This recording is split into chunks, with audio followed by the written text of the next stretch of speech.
వెంటనే తనలో ఉన్న అమ్ముల పొదిలో ఉన్న బాణాలను తీశాడు. అవి కూడా విషపు బాణాలను తీశాడు. ఏం చేశాడు?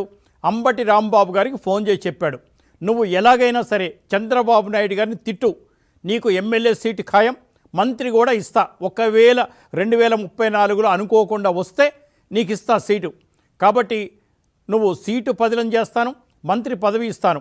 నువ్వేం చేయాలంటే క్యాస్ట్ మీద లేదా పార్టీ మీద చంద్రబాబు నాయుడు గారు నేరుగా తిట్టేయాలి.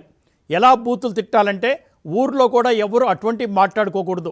సభ్య సమాజం కూడా అవునా అన్నట్టుగా ఉండాలి. వాళ్ళు నీ మీద దాడి చేయడానికి వస్తారు. ఈ లోపల వైసీపీ వాళ్ళే నీ మీద దాడి చేస్తారు. ఆ దాడి చేసే వాళ్ళు కూడా జై తెలుగుదేశం, జై చంద్రబాబు నాయుడు గారు అని మాట్లాడతారు. నువ్వు గమ్మునుండు. ఇంట్లో వాళ్ళని వెంటనే లేడీస్ని బయట తీసుకురా, ముగ్గురు కూతుర్లను బయటకు తీసుకొచ్చి ఇదిగో మమ్మల్ని తిడుతున్నారు, కులం పేరు మీద తిడుతున్నారు, పవన్ కళ్యాణ్ని అటాక్ ఇవన్నీ బాగా స్క్రిప్ట్ రాశారు జగన్మోహన్ రెడ్డి గారు. ఏం తెలివితేటలు జగన్మోహన్ రెడ్డి గారు. ఏ స్కూల్ అండి మనది? మీ స్కూల్ ఎక్కడో, ఏ టీచరో, ఎక్కడ చెప్పారో ఒక్కసారి బయట చెబితే అందరు నేర్చుకుంటారు కదా. సిగ్గుండాలి సార్ మాట్లాడటానికి. నేనేం ఫీల్ అవ్వట్లా.